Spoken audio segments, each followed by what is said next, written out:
বন্ধুরা, এটা হচ্ছে আমাদের জঙ্গলে একটা কাটার গাছ, কাটা জাতীয় গাছ। এটা কুল ধরে, এই যে ছোট ছোট শিয়া কুল।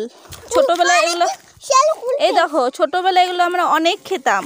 নুন চিনি আর কাঁচা লঙ্কা দিয়ে চটকিয়ে খেতে হয়। এই নাও, কাঁচা লঙ্কা নুন চিনি দিয়ে চটকিয়ে খেলে না দারুণ টেস্ট লাগে। এই দেখো এটা পেকে গেছে, এখনো পুরো পাকেনি। এটা পুরো পাকতে পুরো কালো হয়ে যাবে, পাকলে সেটা ভালো মিষ্টি লাগে। কিন্তু এখন এটা পুরো পাকেনি, এই যে আধ পাকা হয়েছে, অর্ধেক পেকেছে, এখনো অর্ধেক পাকতে বাকি। এই দেখো বন্ধুরা, তো তোমরা কারা কারা এই কুলগুলো খেয়েছো কমেন্ট করে জানাবে। তো কোনো কিন্তু বিষাক্ত ফল নয়, হ্যাঁ এটা কোনো ক্ষতি হয় না। এই যে এই না, ওই দেখো কত আসছে সবাই কুল খেতে। এই রকি, কুল খাবি? আয় আয়, এই যে এই নাও।